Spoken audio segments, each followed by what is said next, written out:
In July 2025, a passenger plane fell out of the sky over eastern Russia. An Angara Airlines Antonov 24, 48 people aboard, went down on approach. There were no survivors. The crash made headlines for a day. But the real story wasn't the crash. It was the aircraft.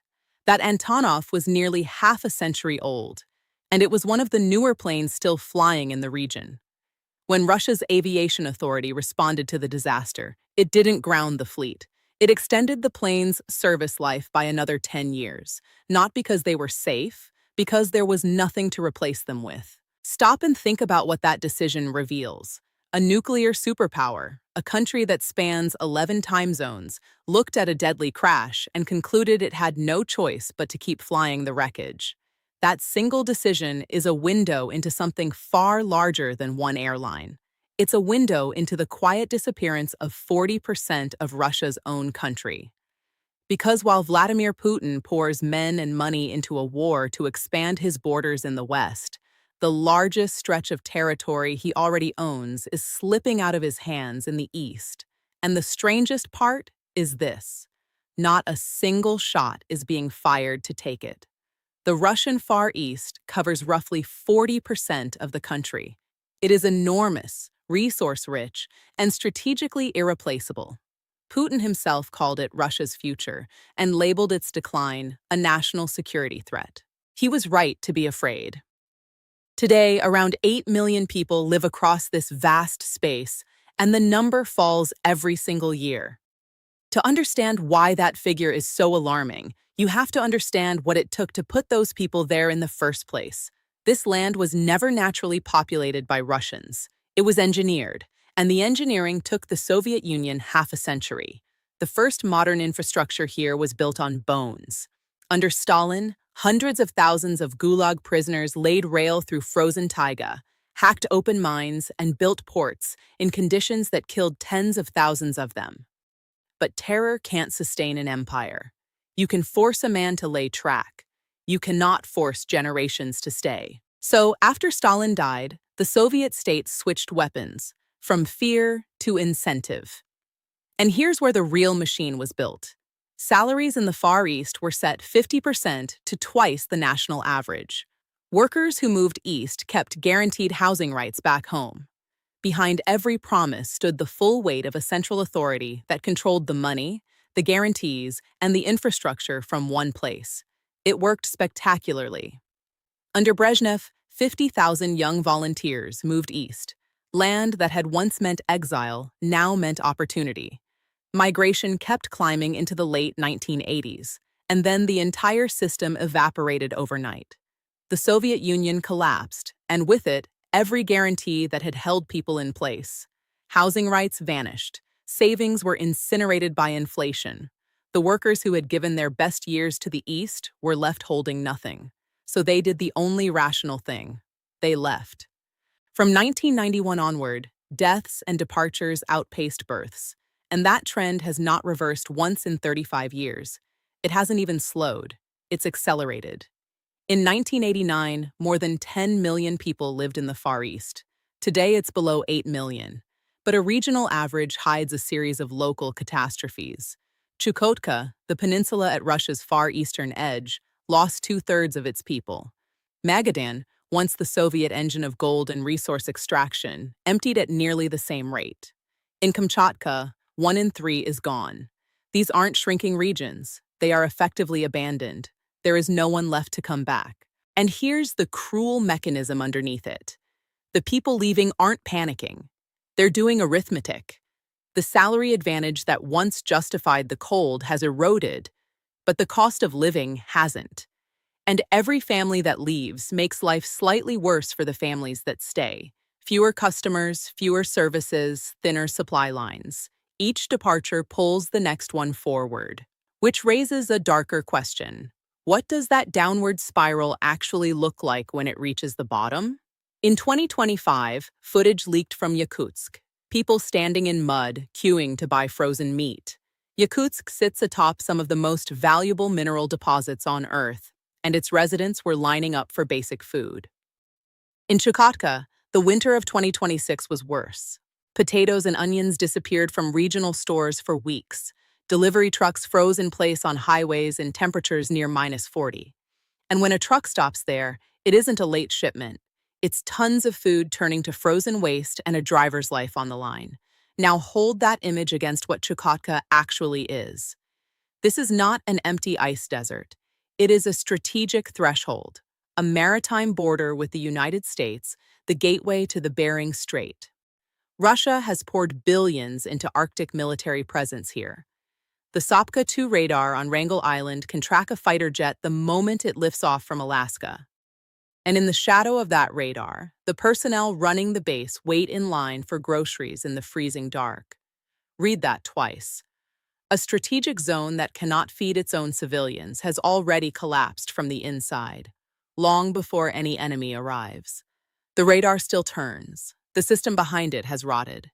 So what tipped a slow decline into open crisis? One decision, made thousands of kilometers to the west. When Putin needed bodies for Ukraine, he reached for the one thing the Far East could least afford to lose: its people. And mobilization didn't fall evenly. There's a cold structural logic to where it landed. In Moscow and St. Petersburg, there are jobs, exit routes, lawyers, and political visibility. And the Kremlin understands the cost of conscripting the capital. In remote, poor regions, there are no alternative jobs, escape is hard, and the political pressure is near zero. So the heaviest burden fell on the quietest places. The numbers are stark. Buryatia makes up about 0.3% of Russia's population, but accounts for over 1% of the war dead. In one village in the Khabarovsk region, 210 residents, 14 men were mobilized. The former president of Mongolia put it bluntly.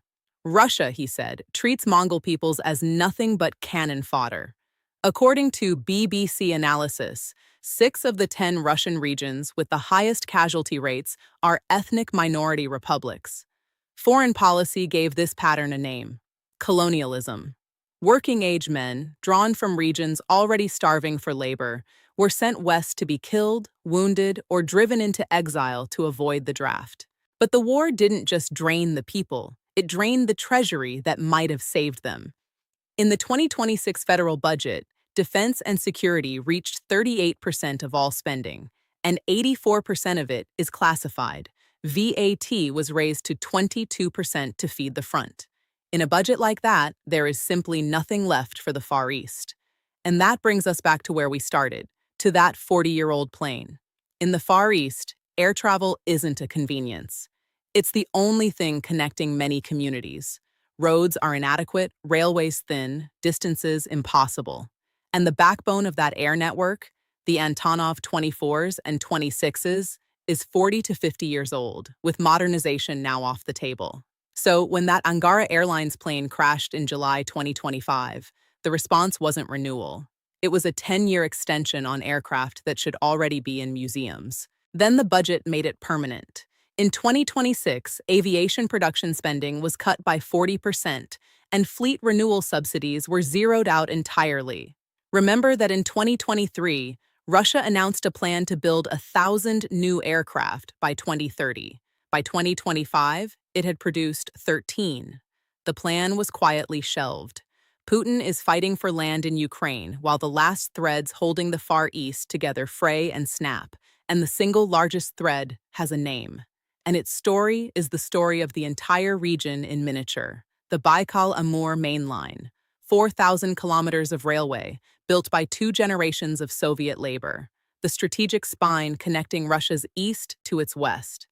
In 2021, Putin promised roughly $10 billion to modernize BAM and the Trans-Siberian, aiming to lift capacity to 180 million tons, the figure needed for coal and raw material exports to China. On paper, it was Russia's gateway to Asia, swinging wide open. Then the war ate the plan. The budget went to defense. The workers went to the front. Modernization stalled. And in November 2023, an unexpected blow landed. Ukrainian intelligence struck a section of BAM in Buryatia, severing a line that carried military materiel toward China. An operation independent analysts compared to the Crimea bridge attack. The reach is the point. Ukraine hit a railway a continent away in the part of Russia the Kremlin can least defend. The result? By the end of 2025, Russia's rail freight volume had dropped 13% from 2021, its lowest level in 16 years. The Soviet-era settlements built along BAM are becoming ghost towns. The region's population has fallen below where it stood half a century ago. The railway Putin swore to rebuild with billions is now running below capacity, and the towns along it are emptying out. But the deepest irony isn't that the construction stopped. It's where the construction went instead. Putin's construction machines are absolutely running in June 2026. They're just pointed at the opposite end of the country. A joint investigation by Norwegian, Swedish, Danish, and Estonian journalists revealed large-scale military construction along Russia's western border. At Nova Vilga, near Finland, Russia is building the first entirely new military garrison of the post-Soviet era. 10 large barracks, a headquarters, a parade ground. A deputy defense minister confirmed more than 50 facilities planned near the Norwegian border, with capacity for 17,000 personnel, 2 to 3 times the previous level. By Finland's military assessment, Russia could eventually deploy 80,000 soldiers on this border, up from 20,000. So look at the two ends of this country side by side. In the west, the first new garrison since the USSR, barracks rising for 80,000 soldiers. In the east, BAM modernization halted, settlements gone dark, and a state that can't keep food on civilian shelves. The choice could not be clearer. Resources flow to the NATO frontier. The China frontier is left to unravel. And that is the great miscalculation. Because the real threat to the Far East was never going to come from the West. The threat is already inside, and it didn't arrive with weapons, it arrived with money. By 2026, Chinese investment in the region is projected to approach $13.5 billion. But notice how it flows, not into infrastructure that would strengthen the region, but through trade agreements that bind the regional economy directly to Beijing's supply chain. Cargo traffic between the Khabarovsk region and China rose by 5.5 million tons in 2024, then climbed another 36% in just the first half of 2025. Ukraine's Foreign Intelligence Service has a phrase for this: economic annexation. Even the special economic zones Moscow built to attract investment are pulling in Chinese workers faster than they retain Russian ones. And the demographics are shifting underneath the economy. An estimated 500,000 Chinese citizens now live between Vladivostok and the Urals. In some cities, Chinese and Central Asian migrants combined have reached parity with ethnic Russians. Remember, the Russians here were never native to this land. They were drawn in by Soviet salary promises that no longer exist. Their roots are shallow, and they thin a little more each year. The space they leave behind doesn't stay empty. But Beijing's interest can't be explained by economics alone. There's a deeper layer, a historical one, and China has not forgotten its history. In 2023, China's Ministry of Natural Resources issued an official order. Russian cities must appear on new maps under their old Chinese names. Vladivostok became Haishanwai. Sakhalin became Kuyedao. When the Russian embassy celebrated Vladivostok's 160th anniversary online, a Chinese diplomat replied, "Wasn't this our Haishanwai?" A user added, "These ancestral lands will return in the future." Think about what that means. China doesn't need to invade. It runs the economy, fills the population, and writes its historical claim directly onto official state maps. The annexation is already happening, on paper, in the ledgers, and in the streets. And China isn't even the only outside power moving in. To plug the labor vacuum, Moscow turned to Pyongyang. Starting in 2024, North Korean workers began flowing into the Far East. The official count is over 15,000. Unofficial estimates approach 50,000. Russian companies have requested 153,000 more. Why such demand? The answer is brutal in its simplicity. North Korean workers are cheap, obedient, and unable to complain. A March 2026 report by Global Rights Compliance, built on interviews with 21 of these workers, shows the reality behind that cheapness. 14-hour days, 364 working days a year, cockroach-infested containers, passports confiscated, wages as low as $10 a month. The gap between what Russian firms pay and what workers actually receive flows straight to Pyongyang. By UN estimates, this state-run forced labor program generates $500 million a year, most of it financing North Korea's military program. Now stand back and see the full picture across time. On these exact lands, 90 years ago, Gulag prisoners laid rail and died in the frost. Today, on the same ground, North Korean laborers pour concrete, live in containers, and surrender their wages to a state. The method changed, the structure didn't. It is, once again, an economy built on forced labor. Ukraine's intelligence service summed it up in a single devastating line. Moscow is financing its war with its own territory. So here is where the two threads converge. Two nuclear-armed states are settling into Russian land at the same time, with different tools, but one shared outcome: China through capital, North Korea through labor. And that dual infiltration presses on the Kremlin's single most sensitive nerve, whether this country stays whole at all. A shifting population isn't just an economic story, it's a political one, and on this ground, something has begun to stir. Independence talk under the banner of a United States of Siberia. It started as an art movement. It hardened into a cultural and political identity. Its activists now operate from abroad because they were among the first to flee when the war began. The movement is marginal today, and that caveat matters. But so does the context. For 25 years, Putin crushed every separatist impulse, from Chechnya to Tatarstan. Yet the Far East is precisely where Moscow's reach is weakest.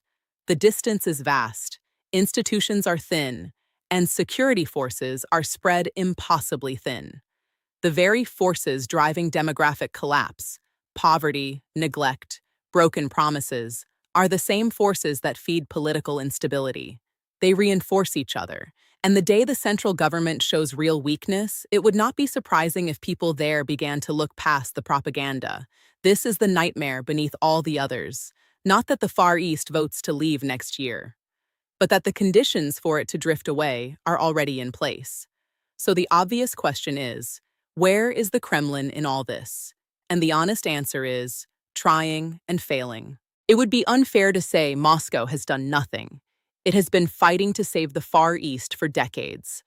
More than 150,000 people received free land under the Far Eastern Hectare program. Investment was courted through the Vladivostok Free Port and special economic zones.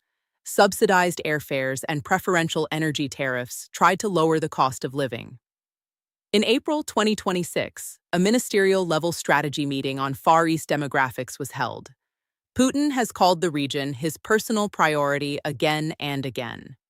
University investment even produced modest population growth in Vladivostok. So no, you cannot accuse him of being unaware. He sees it. He is searching for solutions. But look at what 30 years of programs actually produced. Most of the free land came with no roads, no rail, no infrastructure, free on paper, unlivable in practice. The success in Vladivostok couldn't spread because Vladivostok is already the most accessible and mildest southern city in the region. The promised new millionaire cities never got past the press release before their budgets were rerouted to the war in 2022. And 5 years before the latest round of incentives, researchers at the Russian Academy of Sciences had already documented that the model no longer works. This is the heart of it. The problem isn't ignorance. It's structural insolubility.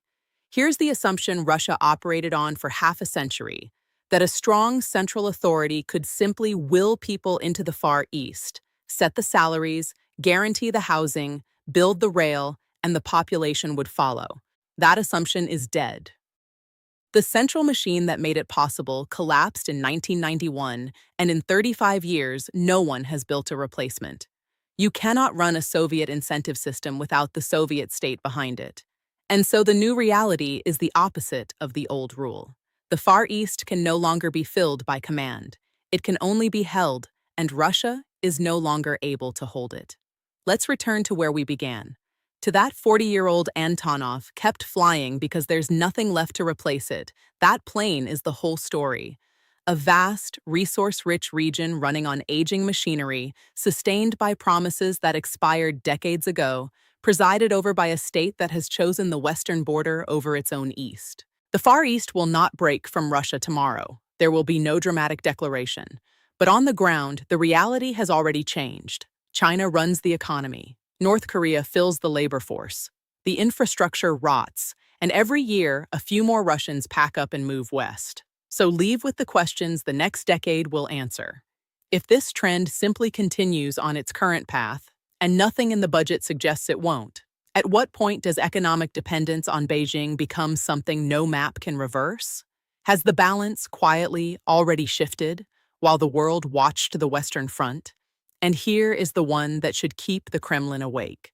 The leader who is fighting so hard to expand his borders may be the same leader who loses the largest part of his own country, without a single shot being fired against him.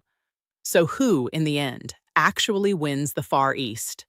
And will anyone notice the moment it's already gone? We'll keep following these developments. Subscribe to the Worldline Network. And if you'd rather keep the analysis going after you step away from the screen, you'll find us on Spotify too, ready to turn a long drive into something worth the traffic.